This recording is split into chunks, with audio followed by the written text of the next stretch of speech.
everybody, welcome back to another video.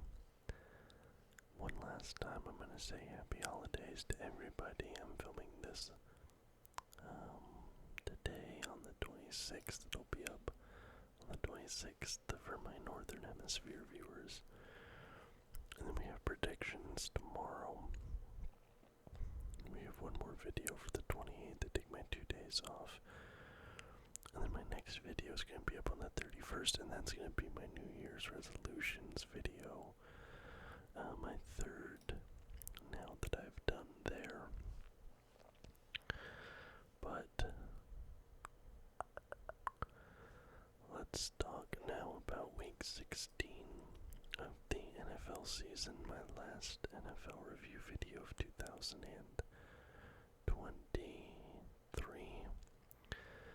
To be honest, I didn't watch a ton of football this week. Christmas Eve, I had to go in and do some government paperwork for my visa.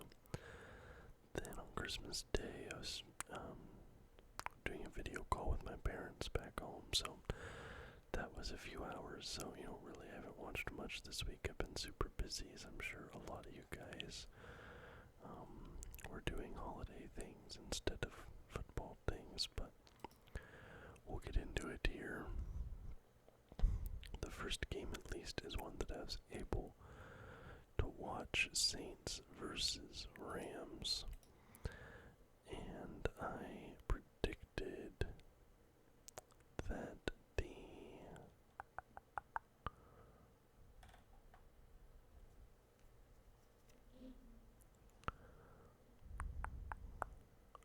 the Saints win. Sorry, I was a little confused about what happened.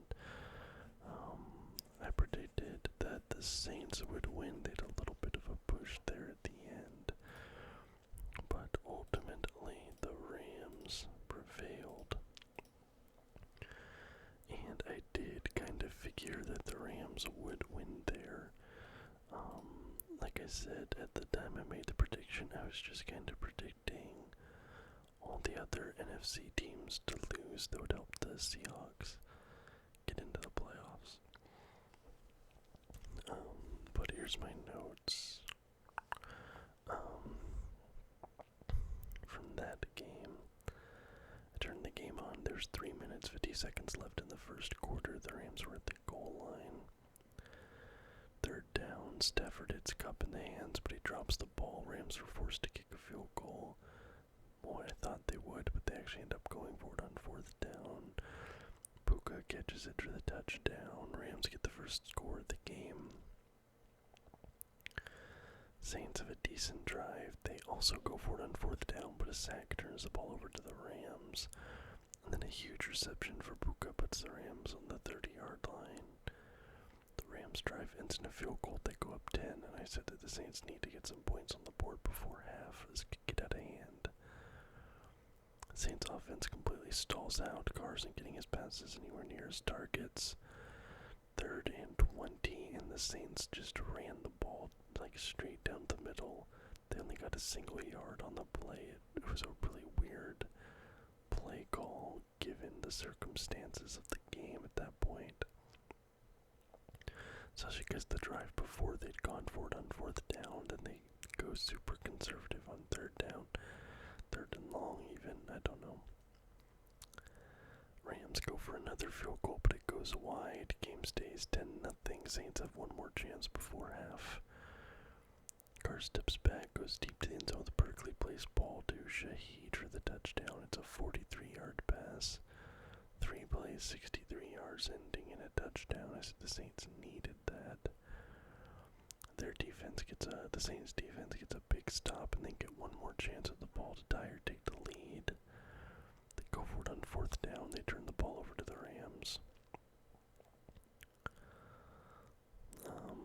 Rams get down into the red zone, little resistance. Stafford to Robinson. Rams tack on another touchdown to retake the 10-point lead going into halftime, and it felt like a self-inflicted wound by the Saints at that point. Saints defense makes a goal line stand in the second half, forces the Rams over a field goal. Back-to-back punts for each team. Adams rushes in for the touchdown, adds on to the Rams' lead. And I said it just already felt over for the Saints at that point. They just could not get started offensively. And then the Rams tack on yet another field goal for good measure. The Saints finally get their second touchdown of the game, but it feels like too little too late. Ultimately, yeah, it was. And I was like, where was this the first 3 quarters of the game? And then they get their third touchdown of the game, 35 yards, 2 plays in 40 seconds. And then the 2-point conversion is good, just under 4 minutes left in the game, but they couldn't get anything else going there, and the game ends 22-30 in favor of the Rams. Derek Carr goes 27 completions on 40 attempts, 319 yards, 3 touchdowns, and an interception. Matthew Stafford, 24 for 34, 328 yards, 2 touchdowns, no picks. So Stafford had a really good game there. But I start this week off with a loss, unfortunately. And looking at it here, things do not get better. Bengals, Steelers. I predicted the Bengals here, and they end up losing this one by a pretty big margin to the Pittsburgh Steelers in a very rough outing for Jake Browning. Final score is 34-11 in favor of the Pittsburgh Steelers, which is funny because Cincinnati was actually a 2.5-point favorite in this game. Jake Browning has 28 completions on 42 attempts, 335 yards, a touchdown, and 3 interceptions. 3 interceptions. And Mason Rudolph, 17 for 27, 290 yards, 2 touchdowns, and not a single pick. Great QB rating for Mason Rudolph of 124. I'm going to quickly pause this, turn on my little light, and get a drink. Alright, I'm back. I'm going to talk about the Bills versus the Chargers. I predicted that the Bills would win this game. And boy howdy, they really tried not to. They really, really did. That fourth quarter was brutal for the Bills, and they just barely got it back there at the end with 30 seconds left, but ultimately they do win the game 24-22. But they were a 12.5-point favorite in this game. A 12.5-point favorite. And they won by 2. Like, the fact that Josh Allen only got a single touchdown in this game, in passing he ran in 2, but that's crazy to me. Josh Allen has 15 completions on 21 attempts, 237 yards, a touchdown, a pick. Easton Stick goes 23 for 33, turned 15 yards, no touchdowns, no picks, but he does have a rushing touchdown. And as I said earlier, 2 rushing TDs for Josh Allen. Seahawks Titans. Now, because of the time zone, I was not able to watch this game, but for me, this was like, I needed some of the other results to go our way. The Vikings lost. Would have helped if the Rams lost. But Seahawks now controlled their own destiny because they do win this game against the Titans, which I did predict. And if the Seahawks win out the rest of the season, if the Seahawks win out, they're in the playoffs. Simple as that. So just win, baby. That's all we gotta do at this point, is just win games. This game saw the return of Geno Smith to the starting QB role.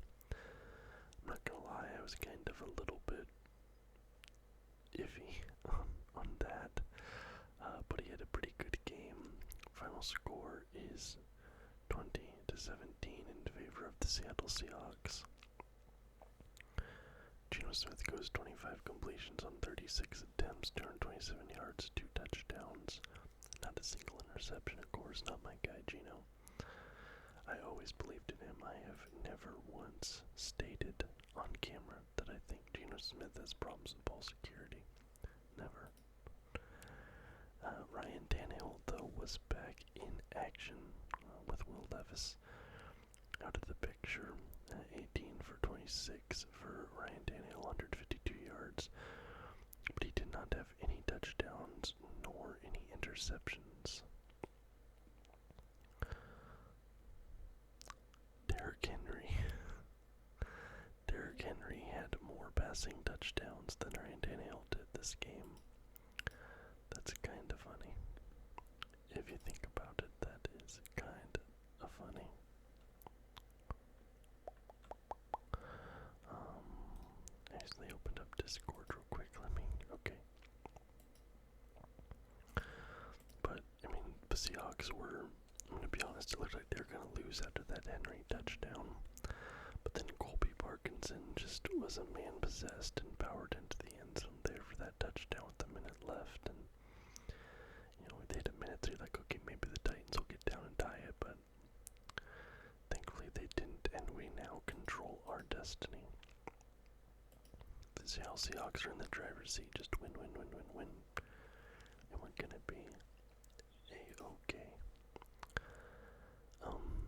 Colts versus Falcons. This is a weird game for me because the Colts have been, absolutely rolling right now, and the Falcons, I don't know if it's just because I don't watch them enough or whatever, but I'm never really that impressed with the Falcons. They're just kind of always there for me. So I think the Colts should pretty easily win this one. I had them predicted for this one, but the Falcons smashed them. Now the Falcons actually were a 2.5 point favorite going into this game, but I was like, I'll still take the Colts here. Yeah, they got blown out by 19 points. Now Atlanta was only a 2.5 point favorite, but 19-point loss from the Colts. At this point of the season, not what you want to see if you're a Colts fan. But they've been kind of a weird team. They've been good, but not dominant. So, they're one of those teams that's kind of tricky for me to kind of place on the hierarchy of football teams right now. Gardner Minshew, 20 for 37, 201 yards, no touchdowns, an interception. Taylor Heineke, 23 for 33, 229 yards, a touchdown, 0 interceptions. Browns, Texans. Flacco had a rough game last week. That was one thing that gave me pause here with the Texans, with them. I was like, last week Flacco did not look as good as he did his first week back under center. So that kind of gave me a little bit of pause, but I was like, but Stroud is not going to be playing for Houston. They're going to have Davis Mills in, so I was like, I reluctantly took the Browns in this match, but they did prove me right here. They won by 14, final score 36-22, going in their favor. And this is a game that featured a kick return touchdown, 98 yards, for the Texans. And those are always kind of fluky in my opinion. You can't game plan for those. I always feel like those are pure luck. So you take that off the board, and it's an even better win for the Browns. But the Browns are 10-5. It looks like they're going to be going into the playoffs with Joe Flacco as their starting quarterback. But that defense is so good. I still think they can make some noise there. Speaking of Flacco, 27 for 42, 368 yards. Dude got up off the sofa and put up almost 400 yards in an NFL game. That's crazy to me. 3 touchdowns, 2 interceptions. interception, so that the interception still might be an issue there for Flacco. Especially in the playoffs, you're going to want that cleaned up by the time playoffs come around, because points are, they are a luxury in a playoff game. Davis Mills, 15 for 32, 149 yards, 2 touchdowns. No picks, no picks. Packers, Panthers. Now, I said that I don't believe that the Panthers are getting 3 wins this year. They already got their second, which I predicted, so at this point, I'm betting against the Panthers every week. But, I mean, darn it if they did not try to get their 3rd win this week, but luckily for my percentage of correctness, the Packers hold on a little bit here. They end up winning by 3, which is crazy because the over-under was set at 3.5, so a lot of people lost money on this game. Jordan Love put up a great performance this week. I mean, so did Bryce Young. Bryce Young outplayed Love for sure, but I mean, this game came down to a 32-yard field goal. The game was tied. It looked like this was headed for overtime. 33-30 is your final score in favor of the Packers, as I said. Jordan Love, 17 for 28, 219 yards, 2 touchdowns, 0 picks. Bryce Young, 23 for 35, 312 yards, 2 touchdowns, no picks. Jordan Love also had a rushing touchdown, just a little 1-yarder. But Bryce Young, I think he's strung together 2-3 pretty good games in a row now, perhaps even 4 towards the end of this season. Maybe he's starting to get a little bit more comfortable, starting to, see the game at NFL speeds a little bit better. I don't know, but it'll be interesting to see how he looks next year.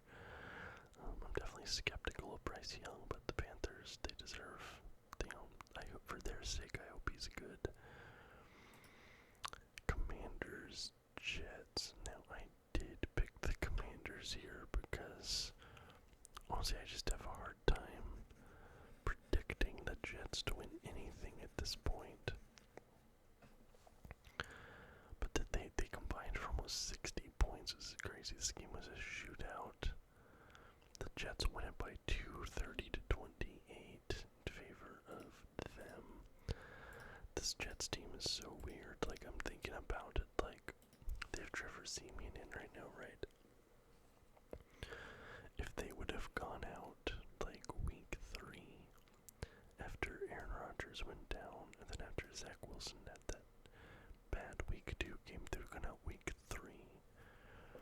And the New York Jets would have got Joe Flacco right then, like Cleveland did.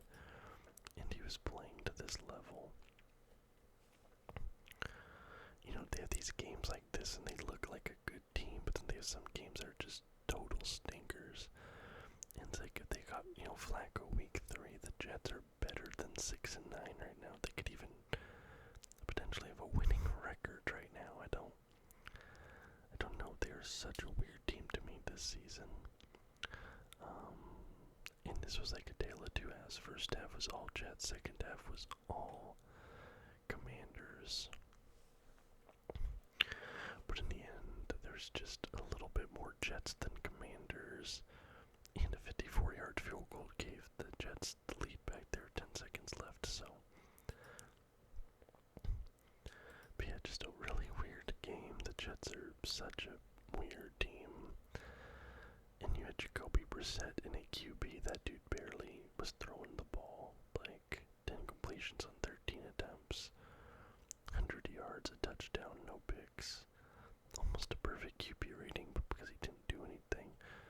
Siemian was just, he threw the ball 49 times. Connected on 27 of them for 217 yards. He had a touchdown, he had an interception. It's not often, though, Jacoby Brissett had exactly 100 yards. It's really rare you see those, like, whole round numbers like that. It's kind of cool, to be honest.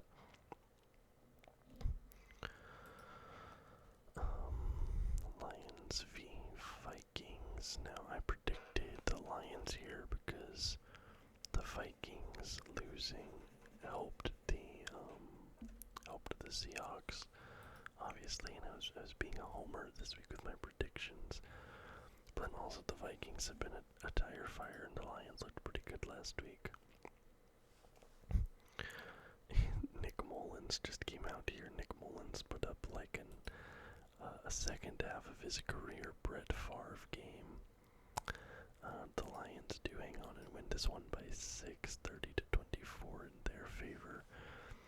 But Nick Mullins, look, the dude had 22 completions on 36 attempts, 411 yards. Dude threw for over 400. He was just slinging that ball. 2 touchdowns, but he also had 4 interceptions to go along with that.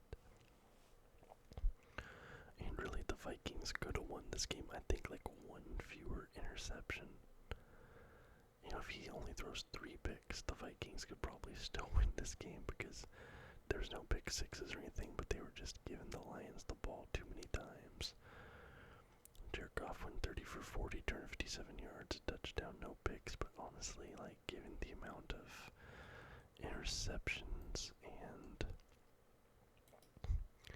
given the amount of time that the Lions were stuck on the field for, and then that Vikings defense been on the field, so they're probably getting tired.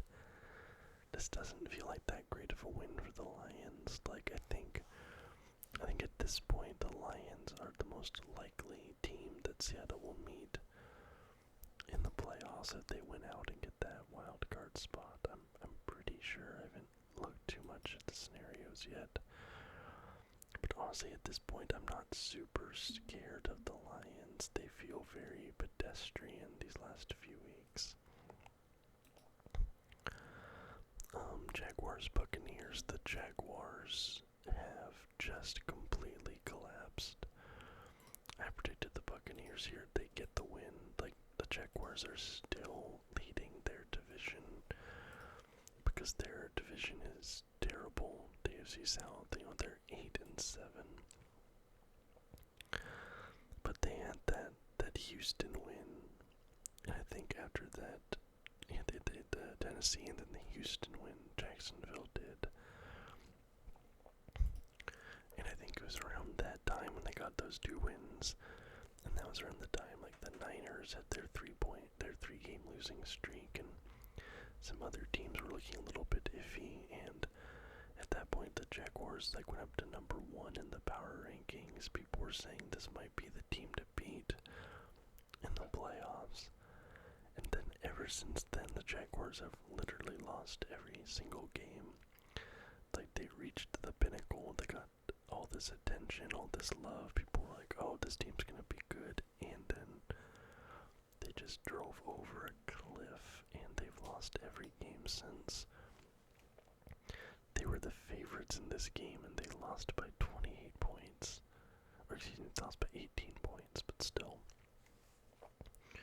And Lawrence has been a turnover machine these last couple weeks. I know he had that injury a couple weeks back, but it's been brutal, man. They're still going to make the playoffs because their division is terrible, but it's unacceptable.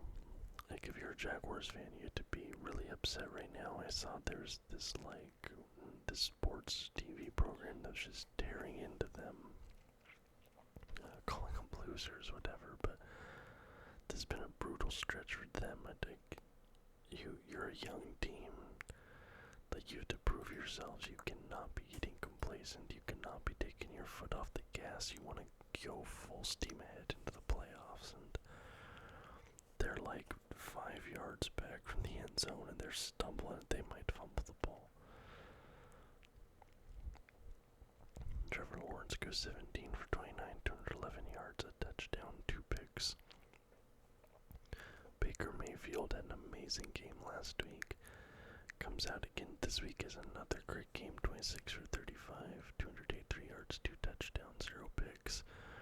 His ball security has really been good. That's one thing people aren't talking about.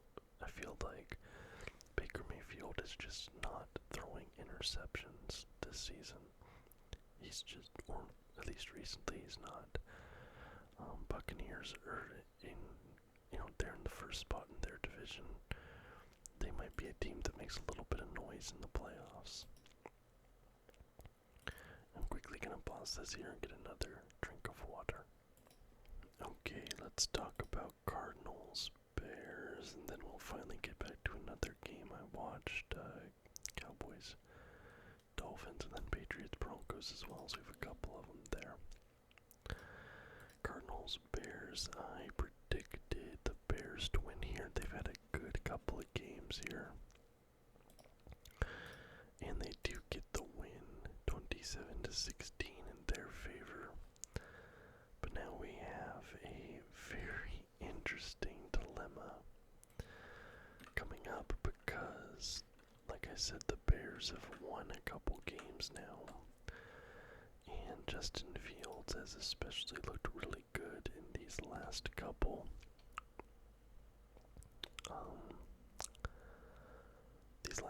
Wins. The Bears are projected to get the number 1 overall pick. I think that's pretty much locked in. Yeah, they are.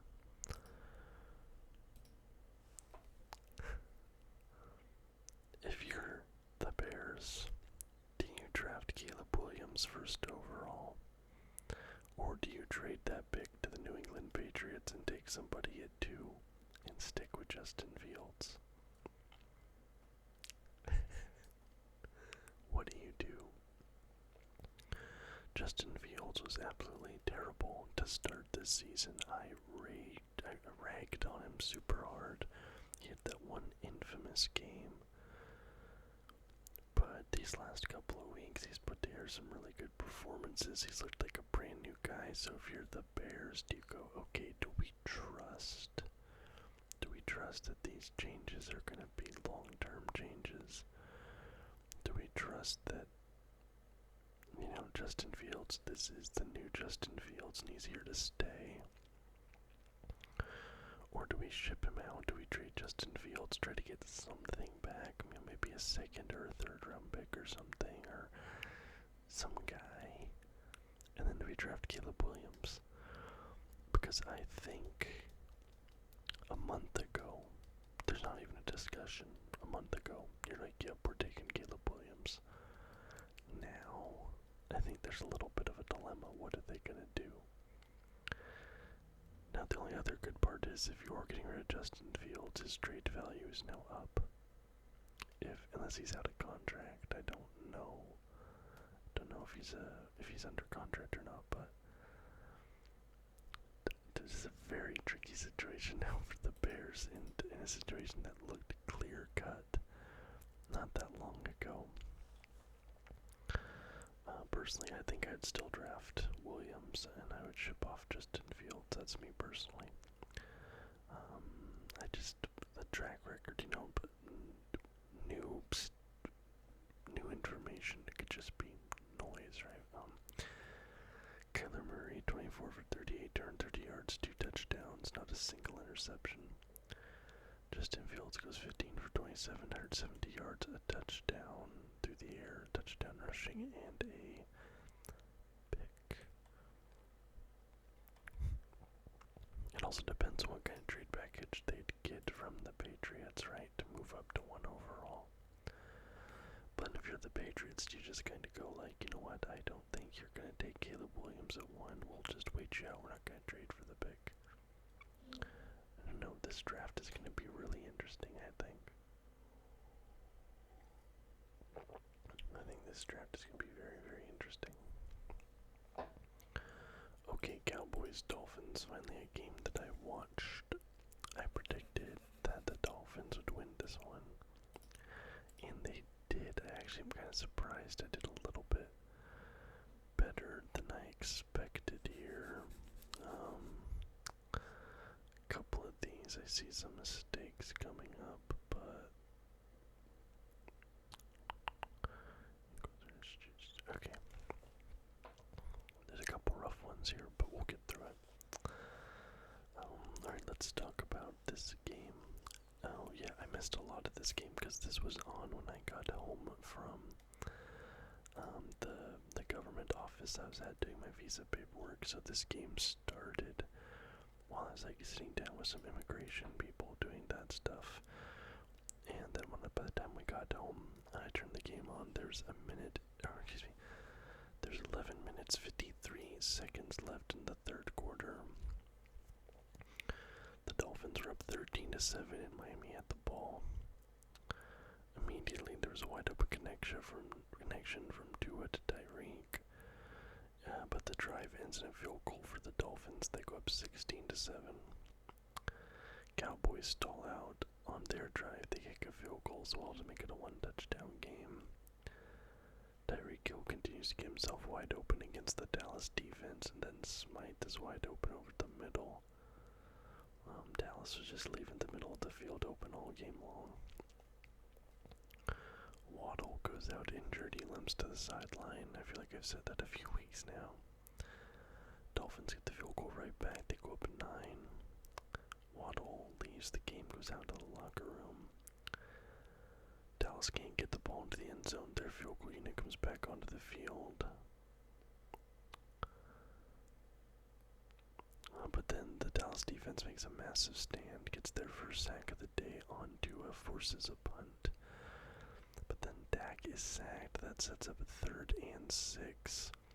Then Dallas converts that 3rd down, then a subsequent 4th down. And Dallas is really stringing together a good drive at that point. But then multiple incompletions into the end zone. Dallas has decided if they go for 3 or they just want to go for it on 4th down, they decide to go for it. It's incomplete.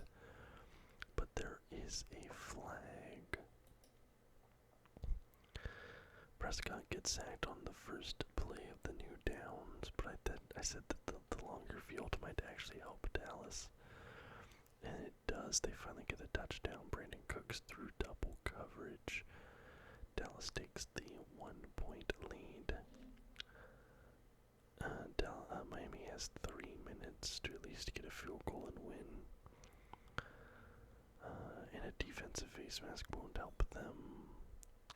Gilmore's down. He gets in a lot of pain. Miami marches effortlessly down the field. Dallas unable to stop their progress at all, and the kick is good for Miami. And that clinches the playoffs for the Miami Dolphins. So the Miami Dolphins, they are in the playoffs. They were a 1.5 point favorite here. They won by 2. That's crazy. Dak Prescott goes 20 for 32, 253 yards, 2 touchdowns, no picks.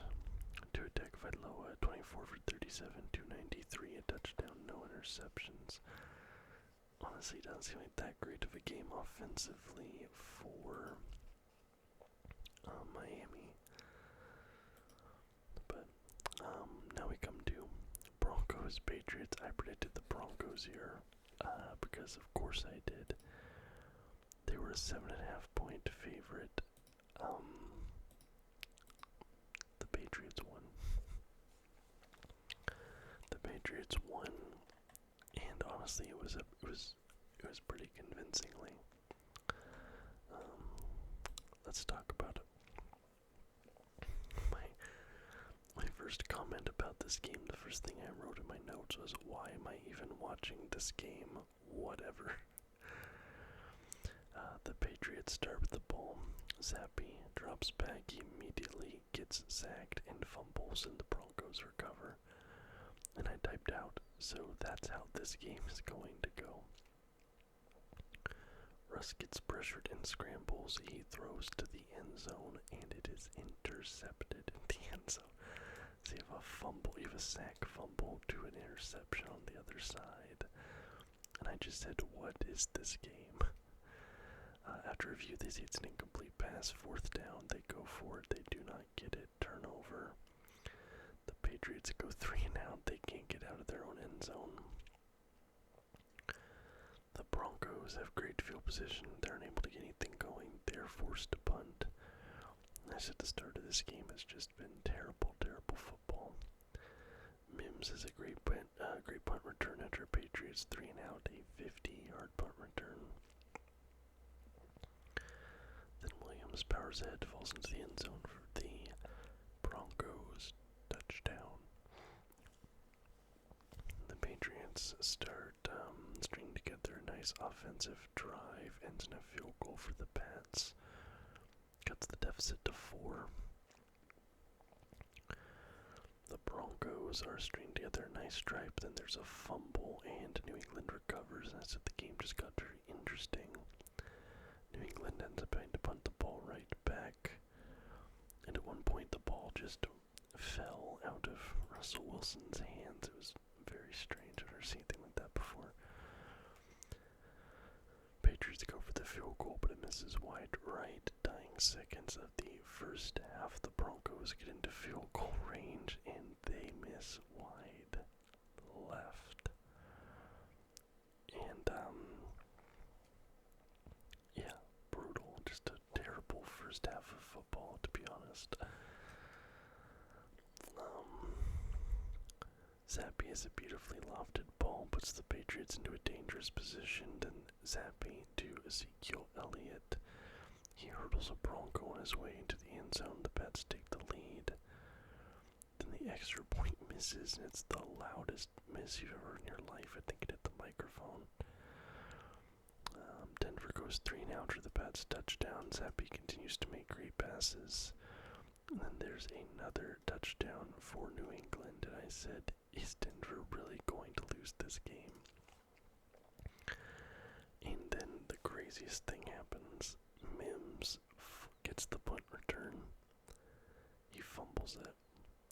The Patriots pick it up. They jump into the end zone for the touchdown.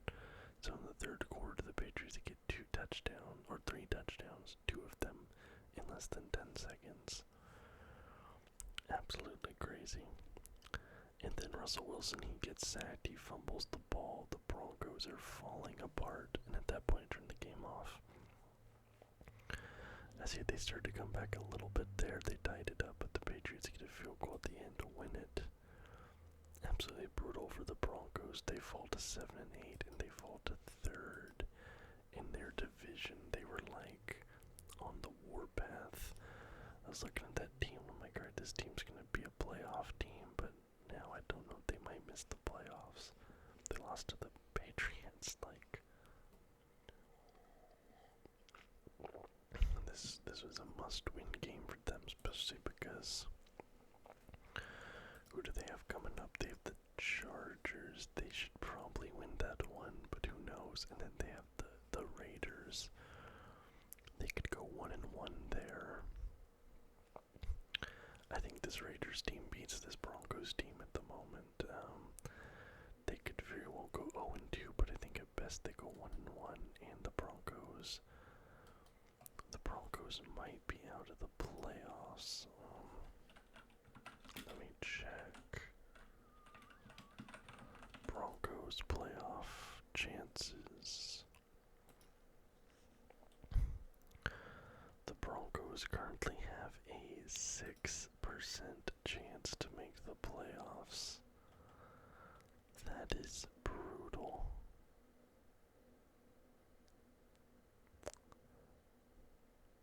Wow. Yeah, because they're tied with the Raiders, but the Raiders, I think, have the tiebreaker over them.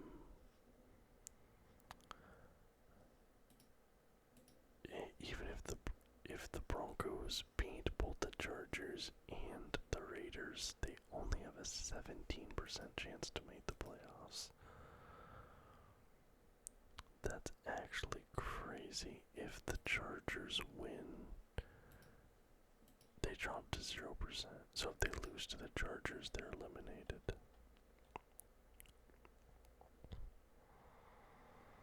What were their chances before that loss? They had to have been pretty good, right?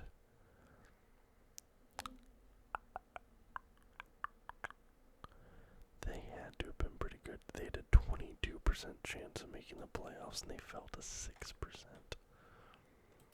That is brutal. Speaking of brutal, Raiders Chiefs. I predicted the Chiefs to win here. I talked talked a little bit last week about the Chiefs' struggles, but the Raiders, the Chiefs lost. The Chiefs lost. The Chiefs are 9-6. They have lost 3 of their last 5 games, 4 of their last 6. The Chiefs with Patrick Mahomes.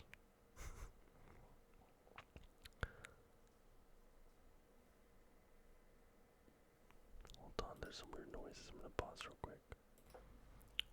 Okay, sorry about that. There actually was something going on. But yeah, Raiders beat the Chiefs, and I think they're done. I think the Chiefs. I think they're done. At least this current iteration of the Chiefs. They need to retool, not rebuild, because you still have Mahomes, still have Kelsey, right? But they need to retool. I think they need to throw a bag at Evans, like an absolute overpay that dude. They need a legit WR1. Just throw a huge bag at Mike Evans and see if you can get him to come over, because their receivers are garbage. And as for the Raiders, what a performance and what a turnaround. Now, but the thing is, this was all on the defense. The offense did nothing. This game made O'Connell had 9 completions, he had 62 yards. The Las Vegas Raiders did not complete a single pass after the first quarter of this game. But in the second quarter, 5 minutes left, Pacheco fumbles. That is a touchdown for the Raiders. And then 5 seconds later, literally, as soon as the Chiefs get the ball back, Patrick Mahomes throws an interception, and that goes for a pick 6. So it's just like that right there. So it lost them the game. 20-14 final score in favor of the Raiders, and I almost picked them. I was so close, but the last second I was like, nah, I don't think so. I should trust my gut on that one. Aiden O'Connell 9 for 21, 62 yards, 0 touchdowns, 0 picks. Patrick Mahomes 27 for 44, 235 yards, 1 touchdown, 1 pick. Giants Eagles.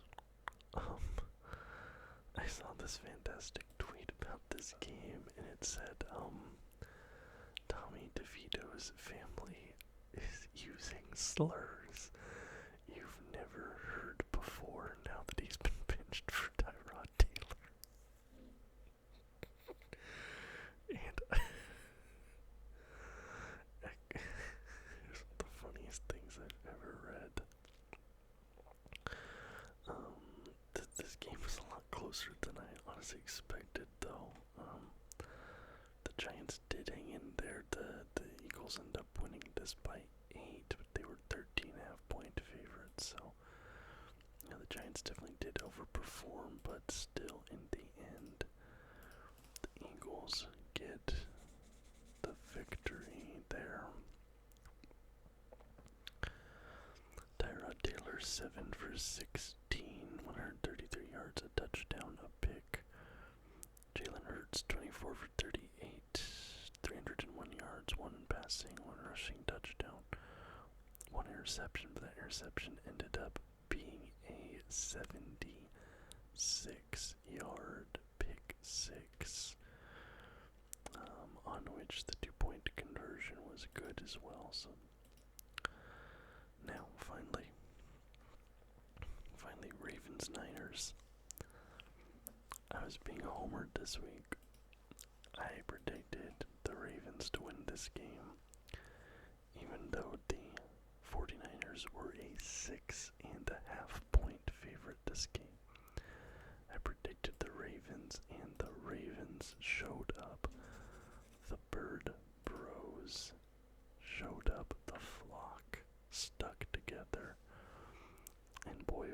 was I feasting this week? I was feasting. I was wild and out. I will admit it. I was saying some things this week because I really do not dislike any teams in the NFL except for the 49ers. As a Seahawks fan, I think that's pretty self-explanatory. The Ravens win this one 33-19. Let me talk about it. Funny enough, going into this, I thought this was going to be the game of the week. Ravens start with a disappointing opening drive. They go 3 and out. Purdy to Kittle on the outside edge. He gets a massive gain. Purdy throws the end zone, but he gets picked off.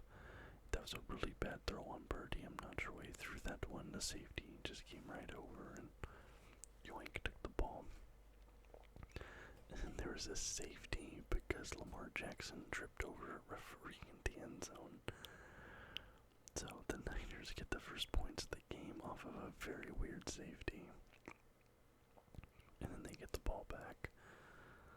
4th and 1, the 49ers go for it. Purdy drops back. He gets sacked hard, but there's a flag. As regardless, the Ravens defense been very impressive this game. 3rd and 8, Purdy throws the ball to nobody. The 49ers are forced to kick the field goal after they gifted downs. Lamar gets face masked. Is that a term? Gets face masked. Flags on the 49ers on back-to-back plays. Ravens can't get in the end zone. They kick the field goal. They pull within 2. And then Purdy gets intercepted again on the next drive. And I said at this point that the MVP hype for Brock Purdy might die with this game. And it did. So going into this game, Brock Purdy was the odds-on favorite to win the MVP.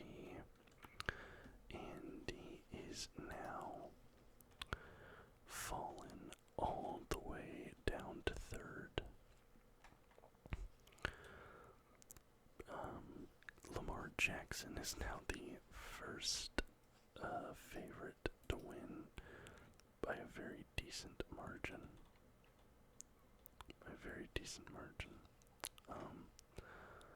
Yeah, he's now a 160 point favorite. And the second best is Christian McCaffrey, who's now in 2nd place. And he is a 325 point underdog. So it's Lamar Jackson's MVP to lose at this point. 3rd down comes up a bit short. Ravens go for it on 4th down, and it's good. Edwards gets a 1-yard touchdown rush. Ravens take the 5-point lead. 3rd down, Purdy drops back.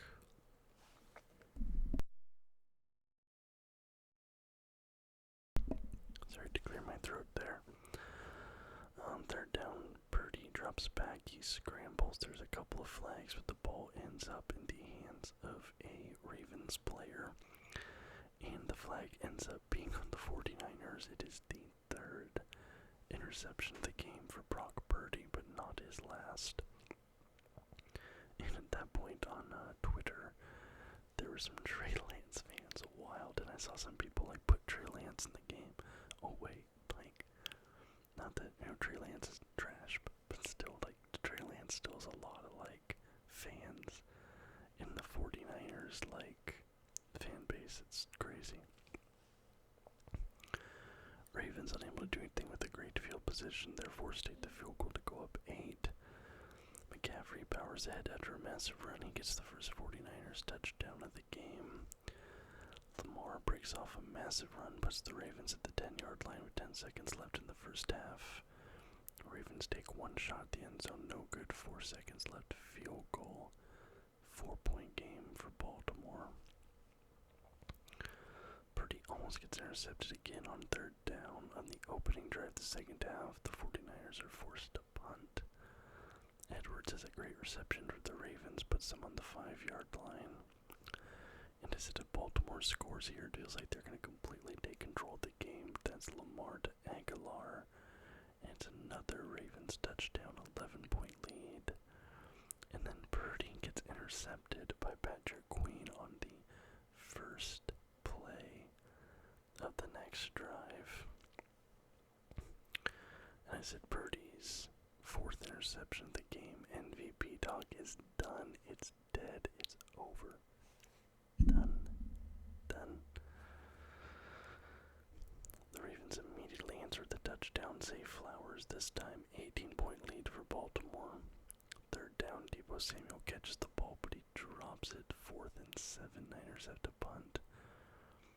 And the 49ers defense just couldn't do anything in the second half of this game. The Ravens were just marching down the field. Lamar rushes ahead, almost gets the touchdown, but he's kept out. Ravens will kick the field goal to go 21 points. 4th down, the 49ers go for it. Ravens blitz, Purdy gets sacked, tosses the ball to McCaffrey, turnover. Ravens go 3 and out. It's their first punt since the first drive of the game. Just a crazy stat. Purdy gets sacked twice in 3 plays, and I said that the 49ers offensive line is just falling apart. All of a sudden, it's been so dominant over the last, pretty much all season. Their offensive line's been dominant, but then this game, it was like Swiss cheese. Purdy was just getting hit left, right, and center. And after that second sack, Purdy is down, hurt, and he leaves the game. And Sam Darnold ends up coming into the game, and Sam Darnold looks better than Purdy pretty much immediately, and then he gets the touchdown. He gets the first passing touchdown of the game, because the first one was a McCaffrey rush. And then the Ravens go 3 and out, and at that point, I was like, the momentum has kind of shifted back to the Niners here. Like, Darnold might get them another score. And there's this interesting thing on the sidelines. Purdy came over. He was like, alright, I'm good to go. Put me back in. But Shanahan kept in Darnold. Shanahan kept in the GEQBS. And that was interesting to see. He was like, no, like, I'm trusting the other guy. We'll see who starts next week.